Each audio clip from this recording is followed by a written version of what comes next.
Thomas, who's back in the booth doing our AV today, he was telling me earlier, because we have so many tracks and different mics and everything, he's like, this is going to be like a rock concert up here, so we're going to be plugging and unplugging it up to death, so thank you, Tim.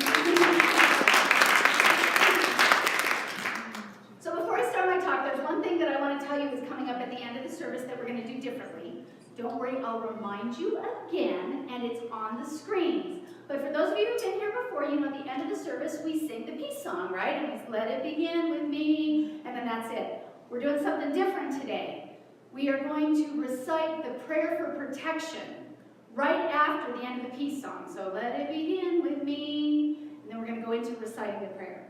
It will be on the screens. Don't everybody leave right after the peace song, okay? I will remind you again when we get up to sing it. So this is something we're going to try. I think several people have suggested it. I love the prayer. So we're gonna give it a try this week. So just FYI. So you guys will have forgotten that by the time we get to the peace song, so I'll say it again. So anyway, the title of my talk today is Sowing the Seeds of Good. Sowing the Seeds of Good. So our October theme is Reaping the Harvest. How very original, isn't it? But it's true because we do it this time of year. Think about what we've done for the bulk of the year, and we're looking forward into the holidays and the culmination of the year and then the new year beyond that. And I think we want to consciously look at the year. I think this is a time, certainly for me, of reflection and then thinking forward. I mean, now, you know, the 2016 calendars are out, the day planners, as Kevin pointed are out. So it's time to start thinking about next year, almost. So how do we sow the seeds of our good? We hear all the time, there's good for us and we ought to have it, right? I mean, Emma Curtis Hopkins said that. We got Ernest Holmes. Everybody says there's good for us and we ought to have it. So how many of us just kind of kick back and wait for that good to just kind of come to us? We're just kind of kicking along in our life, looking around, thank you, waiting for our good to come. Just wait, right? And then when it doesn't, do you get frustrated and go, this stuff doesn't work? I think positive, I'm happy all the time, but where's my good? I like what Abraham Hicks says. They say if we are asking all the time and it is always given, then where's my stuff? You know, where's my stuff? Well, sowing the seeds of our good is an active process. It's an active process that we do kind of passively. I know that didn't make any sense, but we do because it's something that we have to think about and feel about and take charge of. The universe is not meant for us to just react to it. We are meant to act. We are meant to be co-creators with the divine of our own life. And the way we do that is we plant the seeds of our own good by doing it now. By doing it now for what we want in the future. For visualizing and visioning and actually showing up as the person that we want to be down the road. You know, the past, we can deal with the past. I think a lot of us deal with the past a lot. You know, there's stuff to look at and forgive and all sorts of things that we want to work through. But our focus, to sow the seeds of our good, the focus needs to be on what we want in the future. The past will come up on its own. It'll keep popping up on its own. We don't have to focus on it. It'll rear its head. But we need to always be focused on what we're wanting and moving in that direction. And the first way that we sow the seeds of our good is we plant worthy seeds. We plant worthy seeds. If everything you want in life comes to you, if you really were rooted in the belief that it's like the magic genie and every time you want something or think a thought of something or feel about something, it occurred in your experience, what would you consciously think about all the time? Is it what you actually are thinking about much of the time right now? Or would you make a few adjustments? Michelangelo said, I love this. I have a lot of quotes this week, so forgive me without my glasses. The greatest danger for most of us is not that our aim is too high and we miss it, but that it's too low and we reach it.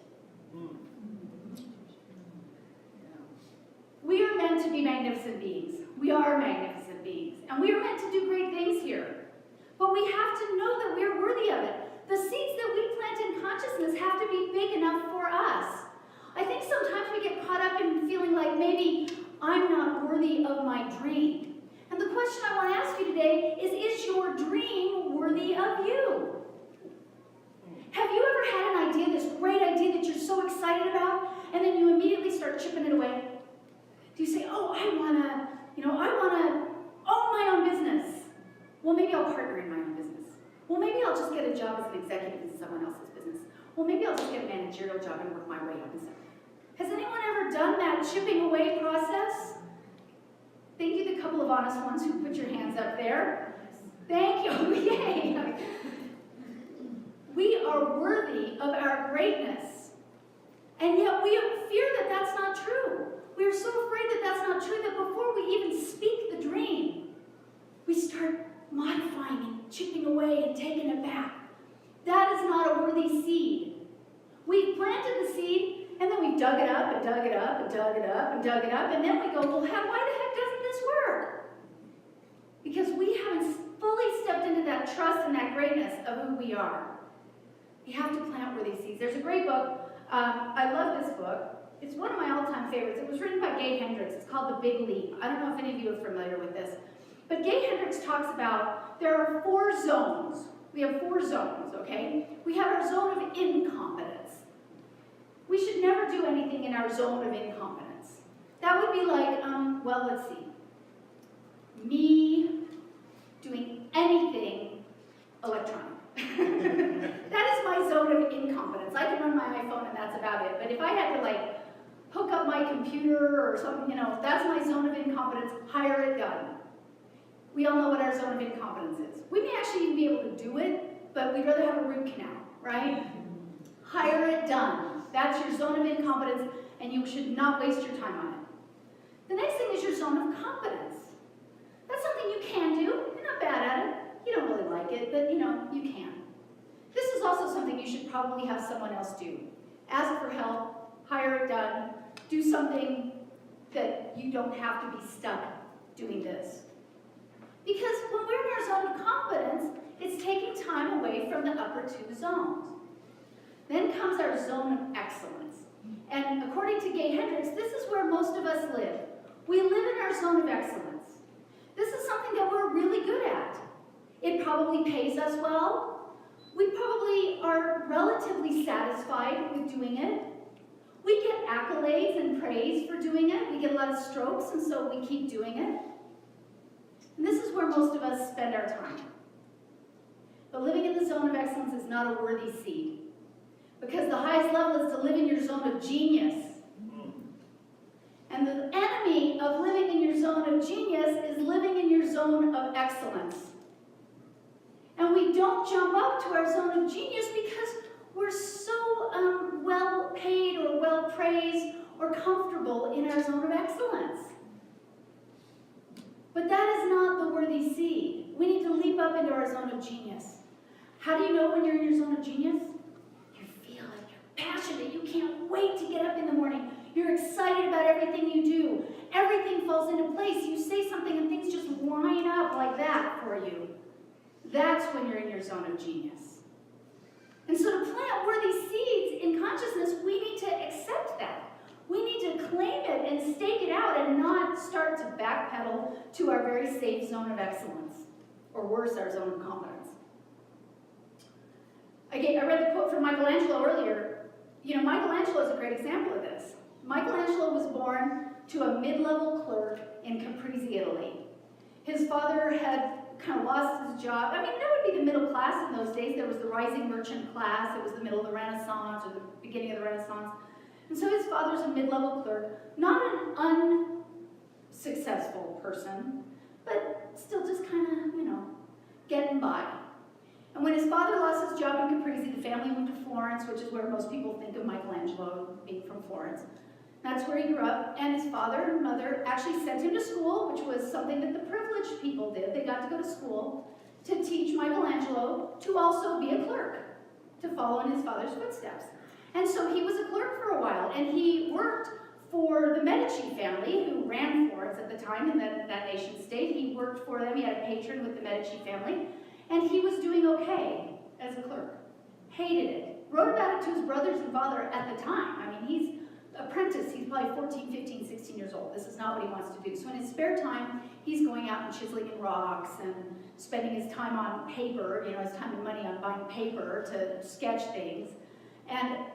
But this just shows nothing much changes. His family urged him to stick with the clerk job because, you never know what's going to happen in art. So isn't it nice to know that over 500 years, humanity hasn't changed very much? So, but then the Medicis fall out of political power in Florence. Now, they're still quite wealthy, but they fall out of political power, and all the jobs were patronage jobs, so Michelangelo loses his clerk job. So he goes to the Medicis, and he says, commission me to do a sculpture for your garden. That was his big leap. And he did. And the Medicis did. They became his patrons, and the rest is, as they say, history. He became Michelangelo. Because he knew that there was something bigger for him. There was a seed for him worthier than what he was doing. So how do you know if you're planting worthy seeds? How do you know if the idea that you have, or the dream you have, or the vision you have is worthy of you? It should scare the crap out of you. That's how you know. If you say it out loud and it takes your breath away and your heart palpitates and your hands sweat, that's the vision you need to go after. If you say it out loud and you go, yeah, I could do that. Yeah, oh, that's actually really doable. That's not too hard. I could probably have that done next week. Forget it. That's not your greatest good. That might be a step to your greatest good. That might be the next logical step toward it. But that's not your end run. That's not the worthy seed that you want to plant. So that's the first thing you have to do, is you have to plant worthy seeds. Next, you have to nurture the soil. What's the soil? The soil is that consciousness within us that allows us to accept our good. So we come up with the idea and we plant the seed, but then, as I've already referenced, we immediately reject it, right? Like, I have this picture of, wouldn't it be ridiculous if you were planting seeds in the ground and the dirt's going, I don't like that one. But we tend to do that if our soil isn't good soil. So if we nurture the soil, we get to have that fertile ground where these seeds fall, and instead of the resistance we get of, oh, I can't do that, that's too big, that'll be too hard, I'll disappoint my family, I'll lose all my friends, and all of that stuff, nurturing the soil is when we can receive the idea and go, yes, I don't know how yet, but it's coming, I know it. So the way we nurture the soil is through spiritual practice. We meditate. We work on our consciousness through affirmative prayer to move things around, to let go of things that don't work for us. We fertilize it by reading good books, by watching good television programs. We try to protect it by not allowing things that disturb us to enter into it. Is that sticking your head in the sand? Maybe. Is it worth it if it gets you to your worthy goal? Yeah. So that's how we nurture the soil. One of my favorite quotes, it's been attributed to Abraham Lincoln. I can't find that that's actually true, but supposedly, someone asked him what he would do if he had, how he would go about it if he had 6 hours to chop down a tree. And he said, if I had 6 hours to chop down a tree, I'd spend the first 4 hours sharpening my axe. So that's how we nurture the soil. So I'm not going to ask you to raise your hands to see how many people meditate every day. But if you don't, it might be a good practice. I love what my dear friend Vanda Mikulowski says. Vanda's a New Thought comedian, and she says, yeah, I decided to start meditating. It's better to sit around doing nothing.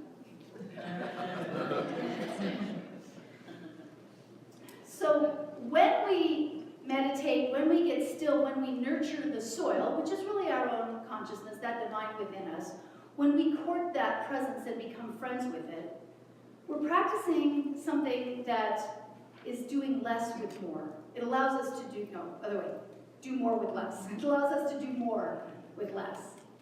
So I was going through my bookshelf as I was preparing this talk, as you'll see by all the quotes that I pulled, and I'm going through as I'm preparing for this talk, and I found this great book that I had forgotten I bought. It's like 10 years old, and it's like illustrated, it almost looks like a cartoon book. And it's one of the most profound books, and it's called The Lazy Way to Success. The Lazy, it's bright red, and it's written by Fred Gradston, and it's, big. It's got all these illustrations of guys in hammocks and everything around the side. It's awesome. But what it's really based on is it's based on the work of Buckminster Fuller. And so Buckminster Fuller, most of us know him as the architect of the geodesic dome, but he was really a mystic. He was really a mystic.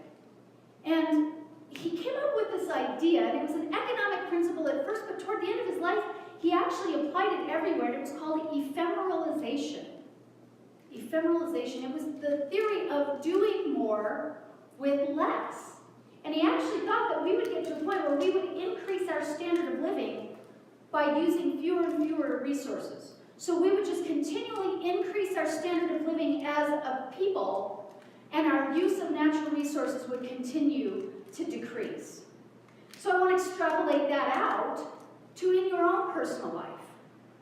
When we get still, when we listen to the divine presence within, when we nurture the soil, our personal standard of living goes up more and more and more, with less and less of our own personal resources expended, less and less of our own effort.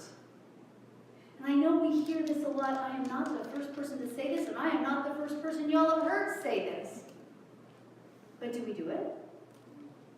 Do we really take that with us and go home and meditate or go home and do spiritual mind treatment? I don't every day. So here's another quote from Bucky Fuller. I love that his nickname was Bucky. History's political and economic power structures have always been History's political and economic structures have always fearfully abhorred idle people. See them as potential troublemakers. Yet nature never abhors seemingly idle trees, grass, snails, coral reefs, or clouds in the sky. Here's another one. We should do away with the absolutely specious notion that everybody has to earn a living. We keep inventing jobs because of the false idea that everybody has to be employed at some kind of drudgery because, according to Malthusian Darwinism, he must justify his right to exist. The true business of people should be to go back to school and think about whatever they were thinking about before somebody came along and told them they needed to earn a living. I see that as nurturing the soil. Not that y'all should go out and quit your jobs and don't go in and tell your bosses tomorrow, my minister said I can't work here anymore because I have to do less. But be with this. Nurture that soil. Go within. Make sure that your divine consciousness, that place of you where you really feel your connection with God, not just know it intellectually, we all know we're all one, but where you feel it, where you can be still and recognize that inner friend, that inner presence, make sure you court that every day. They say if you want to have a friend, you need to be a friend. Well, are you a friend to your inner presence? Are you spending time with it every day? Are you calling and checking in, saying, hey, just thinking about you, how you doing? Are you doing for your inner friend what you would do for your outer friends? That's how we nurture the soil. And the last thing we do is we cultivate intentionally. We cultivate intentionally.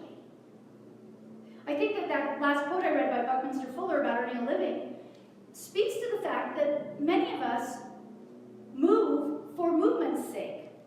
We swing into action just to be doing something. Now we hear this around here, I've used the phrase, move your feet. Yes, we need to take action, but we need to take inspired action. It needs to be inspired action, not just action for action's sake. So when we just decide we're going to go do something so that we're doing it, and we just decide we're going to be busy so that we can check stuff off of our to-do list, we aren't cultivating intentionally. That would be like taking a handful of seeds, and we don't know what any of them are, and just throwing them all over the ground and hoping that something pops. Instead of actually saying, I'm going to plant pumpkins here, and going and getting pumpkin seeds, and very carefully planting the pumpkin seeds. And then if we have thrown those seeds everywhere, and suddenly we have pumpkins and tomatoes and zucchini and petunias and dahlias and hydrangeas all together, I think we go, well, it's all good. Look, the universe with all of these flowers. I should do something with all of them because the universe provided them. You provided them. You planted all of those seeds. They all came. Now, what do you want? What do you want? There's no universe out there. It's in here. There's no universe out there saying, well, here, you need to learn about this. I'll bring you this. None. It works from us within. So when we cultivate intentionally, we pick which seeds we act on. Now, that soil is our universal subconscious mind. Ernest Holmes talks about it. If you've taken any of the classes, it's the middle level of the metaphysical chart. It's our universal subconscious. So there's a lot of stuff stored there. All your memories, all your thoughts, all the consciousness of all of humanity forever. It's stored there. So a lot of stuff's popping up out of that soil. But we get to cultivate intentionally by acting on the things that please us, the things that fulfill us, the things that put us in our zone of genius. Don't just act on everything because it showed up. Act on the things that give you passion. Take that inspired action. Be still and say, what is it I really want to do today? Not just have to do today. Or not just should do today because somebody provided me the opportunity to do it today. That's when we start to cultivate intentionally, to really look at what has sprung up. And the other thing about that is, if there's other stuff that's sprung up that you don't want, that's your opportunity to maybe go weed the garden a little bit. Maybe spread a little fertilizer, maybe do some forgiveness work, maybe go back into meditation, maybe think more about how things came to be the way they are, maybe let it go a little bit. Because things are going to pop up from your subconscious regardless. But you don't have to act on all of them. You only have to act on the ones that get you to where your goal is, get you to the seeds you planted earlier. So when we sow the seeds of our good, like I said, it's an active process. It's not something that we just sit back and wait for Santa God to give us our good and dump it in our lap from the divine helicopter. It's something that we do. God's in us. The highest God and the innermost God is one God. So we get to choose what our good is. Make sure it's big enough. Make sure it's big enough for you. We are magnificent beings. We are not meant to grovel. I was reminded of a line from the Catholic Mass the other day. Lord, I'm not worthy to receive you, but only say the word and I shall be healed.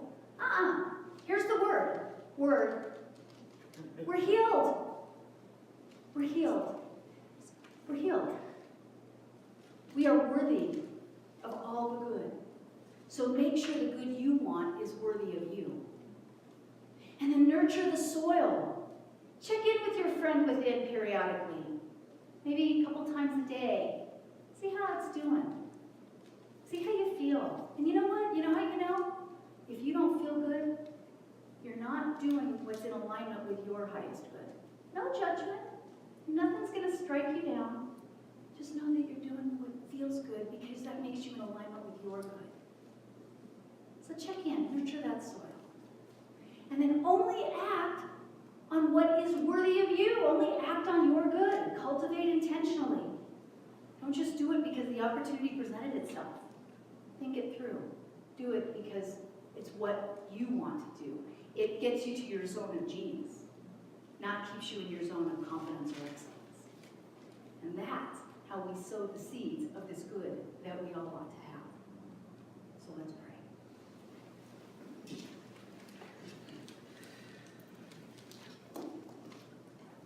So as we settle into our seats and we breathe in, I invite each of us to consciously feel that place, to consciously court that presence that we recognize as spirit, that we recognize as greater than our intellect, that we recognize as greater than our emotions. It is something both higher and deeper. And as we actively seek and feel that presence within, I just claim for each person here that we are one with that. We are one with that divine power. We are one with that love, that harmony, that peace, the order, the balance, the abundance, the freedom, the joy. That's how we recognize this presence within, because it feels like those. It feels like those qualities.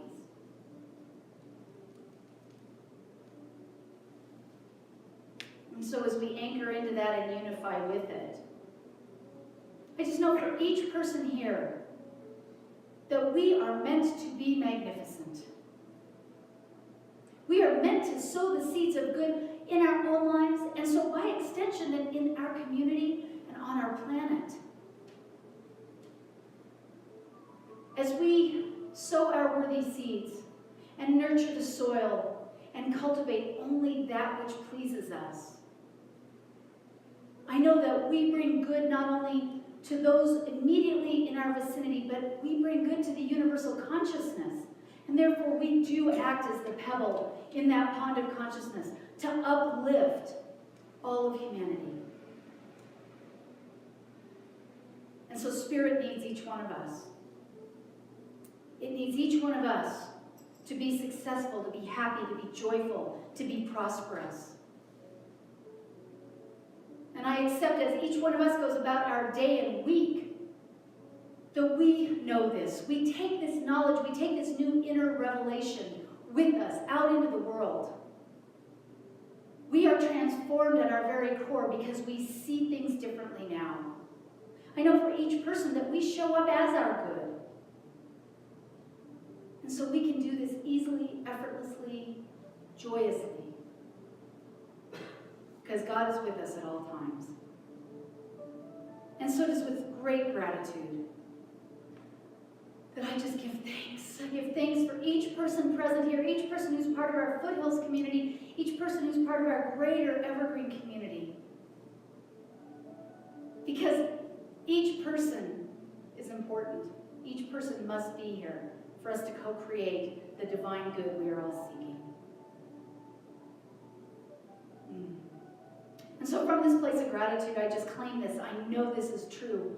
I know that each one of us goes about our week uplifted, inspired, transformed, joyous, with a smile on our face. We let our light shine. So from this place of gratitude, I just release, I let this go because I know that it must be done. It is already done, and that divine alchemy of love and law is working on my words even as I speak them. And so I let them go, knowing that all is well. So join me in anchoring this by saying, and so it is. All right, if our ushers will come forward.